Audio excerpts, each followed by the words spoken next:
Nah, oke Kang Akmal, ini saya ada pertanyaan nih.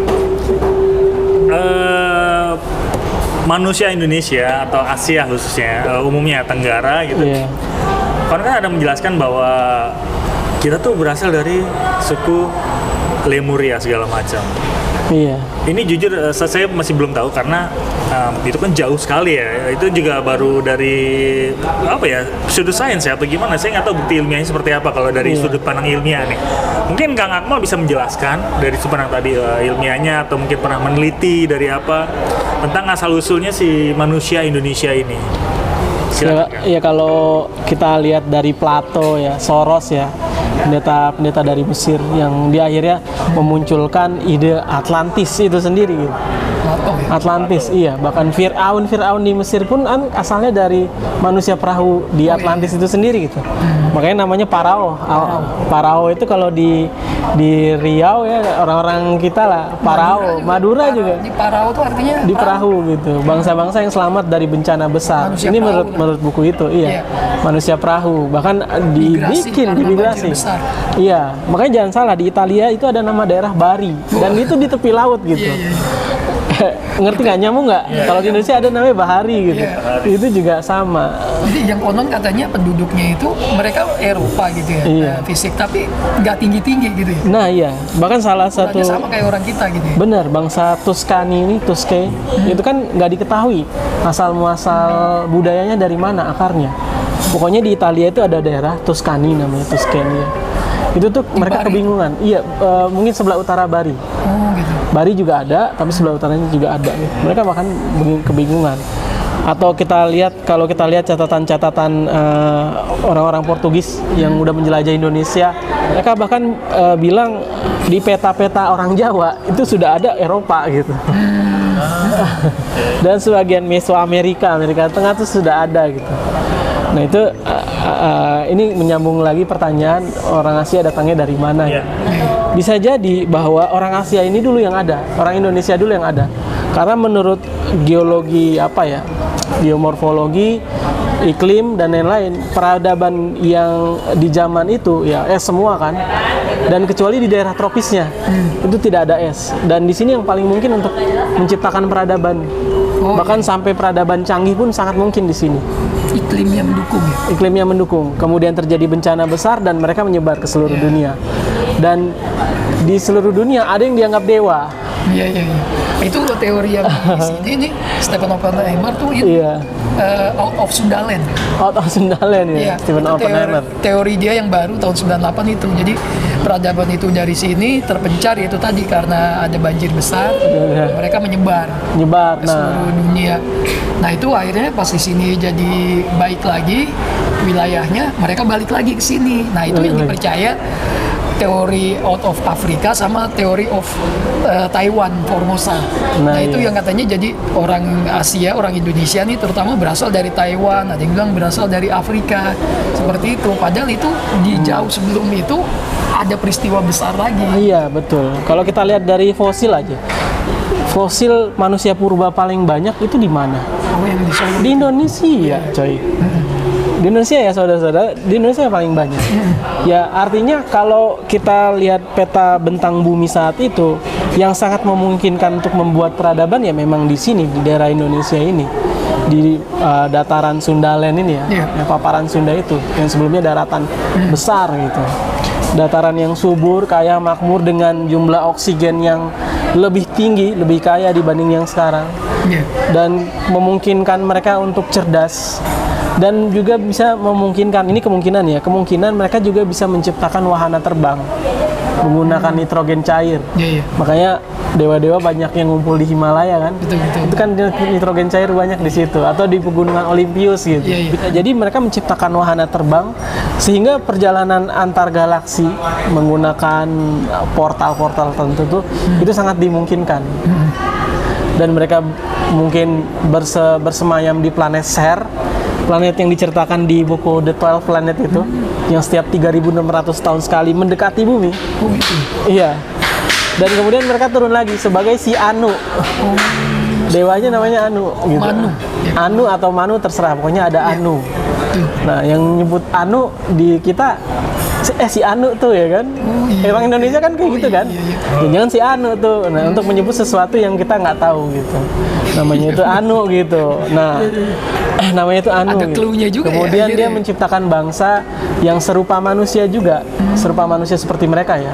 Tapi tubuhnya tidak lebih pendek, tidak lebih tinggi. Jadi mereka bangsa yang Lemuria yang kita kenal di buku-buku itu ya, di sejarah yang itu kan bangsanya tinggi-tinggi. Dan di tablet Mesopotamia, tablet-tablet Sumeria itu juga dilihat, juga kita lihat ya bangsa-bangsa yang tinggi-tinggi itu tadi ada seperti raksasa. Iya. Ada bangsa-bangsa raksasa yang mereka menyebutnya Nephilim. Yang menjadi dewa-dewa mereka gitu. Iya. Sebetulnya dewa ini sendiri tuh berasal dari bunyi yang ditimbulkan dari pesawat atau wahananya mereka. Oh gitu ya? Iya, asalnya dari jadi mereka mungkin punya satu wahana ya dengan kecerdasan mereka. Itu kemudian mendatangi tempat-tempat ya bangsa-bangsa Sumeria atau Afrika atau di Eropa ya, Olympios. Bunyinya itu Zeus. Iya. Zeus itu kemudian jadi deus. Di India jadi Deus Pitara. Kemudian berubah jadi dewa. Kemudian yang Zeus Pitaranya ini di Eropa jadi Zeus Peter, akhirnya jadi dewa Jupiter, ya kan? Iya. Kemudian masih ada yang nyebut mereka Deus, beberapa bangsa Eropa menyebut mereka Deus sebagai satu creature, satu makhluk unggul, baik secara fisik, kecerdasan, mental. Mereka jauh di atas rata-rata manusia di zaman itu pada umumnya. Itu banyak di mitologi Yunani itu. Mitologi, iya. Dan bisa jadi Deus itu ya Zeus. manusia juga, cuma bunyi pesawatnya Zeus gitu. Iya kalau ada pesawat zaman itu ya. Iya. Tapi kan dari tablet Sumeria bisa dibuktikan adanya pesawat di zaman itu. Mereka oke lah, mereka punya hayalan. Tapi hayalan mereka itu gimana caranya berhayal ya? Bisa menghayalkan DNA itu aja deh. Iya. Gimana caranya gitu? Kok bisa gitu? Kok bisa menghayalkan DNA gitu? Iya. Kalau Mirip kita punya temen yang nggak sekolah misalnya, mohon maaf, dari kecil sampai gede pokoknya, dan dia hidupnya mungkin di perkampungan, kayak orang-orang di pedalaman lah. Bisa nggak mereka menghayalkan tentang DNA? Kayaknya nggak mungkin. Iya. Kalau hal itu disebut mitos ya, hayalan gitu. Iya. Bagaimana bisa mereka menghayalkan itu? Ini dari teori-teori pikiran kita aja gitu. Nah, artinya kan ketika itu udah canggih, dan ketika kita canggih, kita menyatakan itu canggih, berarti bisa jadi ada juga peralatan canggih di zaman itu. Ada yang berupa flash disk seperti Crystal Skull itu ya kan, yang menyimpan memori. Ada juga yang dia fungsinya untuk menghancurkan. Ada juga yang buat wahana terbang dan lain-lain gitu. Betul, itu ada yang ini waktu lagi kita ke situs yang di Gunung Lawu itu kan ada yang suku itu ada ini tuh kayak rahim gitu ya. Ya kan ada pembuahan gitu, artefak seperti itu. Nah, itu juga kan ada ini suatu pertanyaan juga kok orang dulu sudah membahas tentang pembuahan gitu. Iya. Ada gambar rahim. Dan bagaimana gitu? Bisa? Coba saudara pikirkan. Saudara nih misalnya eksperimen aja sendiri, kalau nggak punya anak taruh di pedalaman. Setelah udah gede, udah umur 18-20 tahun, suruh berhayal tentang DNA. Nah, disitulah akhirnya banyak yang memperdebatkan ini dan mengatakan bahwa kayaknya The 12 Planet, buku karangan Zakaria Sitchin ini bukan science fiction, tapi science. Nggak fiksi. Iya, nggak fiksi. Jadi kalau kita Sumeria, kalau kita simpulkan dari pertanyaan tadi dan jawabannya, ya itu tadi yang saya bilang, manusia Lemurian yang jadi leluhur kita itu adalah manusia. Sedangkan ada juga manusia yang diciptakan oleh leluhur kita, direkayasa ya. Yang direkayasa genetiknya yang berasal dari kera. Setuju, pakai banget. Iya. Tuh. Baru kebuka nih gue. Kebuka gue. Saya masih agak kurang mudeng dikit nih. Iya. Jadi ada dua ini, Wai. Ada dua jenis manusia. Asli benar-benar manusia, maksudnya dia berasal dari keturunan manusia. Memang ada manusia yang dari rekayasa genetik. Yang dari kera. Iya. Dan manusia ketika itu bisa jadi fisik dan mentalnya jauh lebih unggul sehingga dianggap dewa. Yang dewa itu sendiri berasal dari bunyi pesawatnya Deus. Zeus, Deus. Ini saya boleh sedikit kutip ya dari Al-Qur'an nih. Ada ayatnya surat 6 ayat 6. Surat Al-An'am ayat 6 nih bunyinya begini nih. apakah mereka tidak memperhatikan berapa banyak generasi yang telah kami binasakan sebelum mereka, padahal generasi itu telah kami teguhkan kedudukan mereka di bumi, yaitu keteguhan yang belum pernah kami berikan kepadamu. Tuh. Jadi ada suatu generasi dulu yang sudah mapan lah, sudah teguh gitu ya. Di sini bahasanya ya, sudah seperti itu peradabannya gitu. Nah, apakah kamu tidak perhatikan? Perhatikan, kita disuruh merhatiin bukan cuma mengamati itu, tapi ya sudah meneliti gitu kan. Jadi kayak kemarin yang di video kemarin tuh sebelumnya juga kita kan suruh merhatiin juga, berjalanlah kamu di muka bumi, hai manusia, berjalanlah kamu di muka bumi dan perhatikanlah bekas-bekas mereka. Gitu. Ada tuh seperti itu. Jadi memang kita disuruh jalan-jalan, disuruh meneliti, memperhatikan supaya kita di situ dapat petunjuk. Nah, tadi itu petunjuk yang tablet Sumeria, terus yang di Candi Suku, terus yang saya dapat juga waktu itu dari grup di teman-teman saya yang di India ya, grup-grup India tuh, orang-orang India itu juga ada tuh relief-relief yang gambar-gambar sperma gitu. Nah, iya. Itu jauh sebelum Masehi. Gambar DNA juga ya. Iya, gambar DNA gitu. Jauh sebelum Masehi, jauh sebelum mikroskop itu. Katanya mikroskop kan tahun akhir abad 18-an lah ya. Anthony van Leeuwenhoek itu. Iya, Anthony van Leeuwenhoek kalau nggak salah. Iya, Saya pernah baca gitu. Nah, penemu mikroskop. Itu penemu mikroskop itu, apalagi mikroskop elektron baru tahun tahun 90-an. Tahun 90-an. Iya, tahun 90-an gitu. Nah, ini menarik nih. Gimana tadi kita lanjutin lagi? Tadi Kang Amal, saya mau nanya dulu nih. Tadi dikatakan Kang Amal bahwa manusia ada 2 jenis. Yang pertama adalah manusia yang asli, yang leluhur kita adalah Lemuria, dan satu lagi adalah manusia yang hasil rekayasa atau ciptaan dari leluhur kita, entah yang kombinasi dengan keraton segala macam. Nah, pertanyaan saya begini. Ada nggak sih atau apa yang membedakan antara manusia asli dengan manusia yang hasil rekayasa genetika dengan kera tadi? Membedakannya apa? Ciri-ciri mungkin selain tadi ya Rexusnya kali ya? Iya. Selain Rexusnya, apalagi mungkin ada yang lain kan? Ya, selain Rexus itu kalau kita bahas fisiologi tubuh manusia ya, ada satu organ yang itu unik dan itu cuma ada di manusia, yaitu neokorteks itu tadi. Dan di neokorteks itu tadi ada satu bagian lagi gitu, yang di bagian itu spiritualitas diciptakan. Spirituality gitu. Jadi spirituality itu sebenarnya sebagai sebuah simulasi juga ya, mereka mengharmonisasi keadaan ya. Jadi terbentuk dari sebuah simulasi atau harmonisasi yang diciptakan oleh otak atas gambaran sekitar gitu. Sehingga terbentuk semacam spirituality. Jadi fungsi spirituality itu, mohon maaf, kebanyakan orang Asia. Peradaban yang basicnya itu dari spiritualitas, itu kebanyakan dari Asia, dari terutama timur. Indonesia ya. Dari timur. Kita kenal namanya pertapaan, bahkan Nabi Muhammad itu di Gua Hiro itu meditasi atau bertahalut, orang Arab bilangnya gitu. Bertahalut ya kan, perenungan, refleksi gitu. Dan spirituality ini ada dasarnya, yaitu tadi fungsi otak itu tadi. Dan fungsi otak ini berarti ada sirkuitnya kan di otak manusia tersebut gitu. Artinya orang-orang yang berasal dari Indonesia terutama atau Asia punya sirkuit itu, sehingga dia bisa memunculkan spirituality, feeling of harmonization to all, to everything, to universe. Nah, dan itu jarang ada di peradaban Barat. Mohon maaf, bukan ada. Iya, nggak tahu nggak. Bukan mendiskreditkan peradaban Eropa, tapi sejauh saat ini spirituality di Barat itu belum terlalu diungkap atau nggak tahu. Saya silakan kalau ada yang mau komen. Iya, saya pernah baca beberapa tokoh-tokoh lah ya, tokoh dari seniman, musisi atau dari bintang film itu yang dari Barat itu, mereka memang memfokuskan belajar spiritual itu pasti ke dunia timur mencarinya. Kalau nggak ke India ya ke sini, Indonesia. Gitu. Berapa kok udah saya ketemu kok, ada teman-teman saya yang saya kenal di Facebook itu sedang mempelajari itu gitu, ke Indonesia, ke sini gitu dia.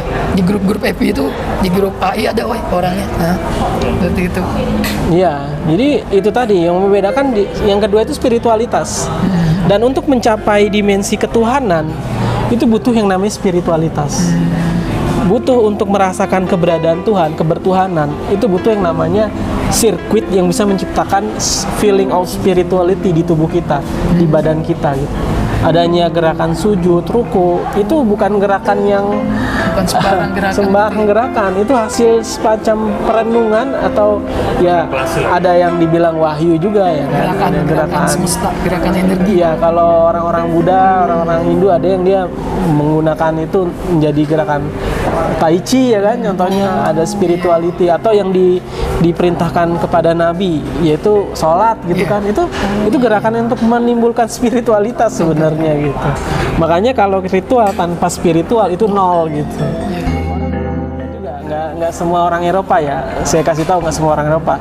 Banyak juga orang Eropa yang saya rasa dia punya spiritualitas juga gitu. Dan itu yang membedakan antara dia dengan kera. Manusia itu pada umumnya, manusia sempurna dia punya spiritualitas, dia punya batin, dia punya empati ya, simpati, rasa kasihan. Itu hanya ada di manusia sebenarnya. Kalau di hewan ya kita tahu sendiri nggak ada gitu, apalagi monyet kan. Ada yang ada yang enggak, tapi sebagian besar enggak gitu. Nah, terus kalau manusia yang anak Indo ini gimana nih? Indo Jerman, Indo Australia kan? Gabungan antara ini dan ini. Nah, bisa jadi ya kalau menurut saya sendiri ya ini harus diklaim ya, harus kita disclaimer dulu bahwa ya mereka kembali ke genetik asalnya. Jadi mereka punya genetik dari yang orang-orang Nephilim itu menurut buku The 12 Planet loh. Mereka punya genetik manusia. Si Anu itu, Anu, dewa yang Anu itu, mereka punya genetik. Kemudian genetik itu diperkaya lagi dengan cara mereka kawin lagi dengan orang-orang yang ada di Indonesia ini atau di Asia pada umumnya. Dan anaknya nanti ya 3/4 atau 75% otomatis lebih condong ke sini dong. Oh gitu ya. Oh jadi sama kayak ini ya, ibaratnya upaya pemurnian kembali ya. Dan bisa iya ada simulasinya ya. Jadi simulasi bahwa kalau semua manusia ini nanti dicampur lagi gitu, adanya globalisasi yang 4.0 gitu, dicampur lagi semua manusia. Nanti bentuk manusia seperti apa sih? Ternyata bentuk manusia seperti orang Melayu juga. Sawo mateng ya kan, rambutnya kayak gini, matanya coklat gitu. Ada simulasinya, mungkin kawan-kawan bisa yang tahu tolong di komen di bawah ya. Ada simulasinya. Jadi kalau ini digabung lagi jadi kayak gimana sih? Ternyata jadi kayak orang-orang Indonesia lagi, orang-orang Mesoamerika gitu, orang-orang Meksiko gitu. Gitu kan, berarti kan secara nggak langsung sebenarnya gen kita dominan, gen orang-orang Indonesia ini dominan sebenarnya gitu, karena mereka sebenarnya mau ke kita cuma terpisah jarak dan waktu gitu. Kalau faktor alam tuh berpengaruh nggak sih sama kulit gitu? Iya, berpengaruh. Salah satu kenapa orang Eropa itu mancung karena di sana kaya kalsium. Kenapa mereka kaya kalsium? Karena mereka berhasil untuk mengembangbiakan atau membudidayakan sapi, kambing dan sejenisnya. Itu hewan-hewan penghasil susu dan keju dan daging. Dan makanan di situ tidak beragam seperti di sini. Di sana ya yang ada daging-dagingan kayak gitu ya kan. Otomatis mereka akhirnya bertambah mancung, badannya bertambah tinggi, kulitnya menjadi lebih putih. Karena iklim juga, jadi mataharinya kurang. Akhirnya mereka melaninnya itu ya, warna kulitnya juga jadi tidak berfungsi sehingga sel itu diprogram ulang berevolusi menjadi seperti itu. Jadi seperti itu. Nah di Indonesia kita ini dekat laut, kelembaban udara tinggi, otomatis kalau pengen ngisep oksigen, hidungnya harus lebih besar nih permukaan bola ininya, lubangnya, lubang hidungnya, jadi pesek akhirnya. Terus kalsium kita nggak setinggi mereka.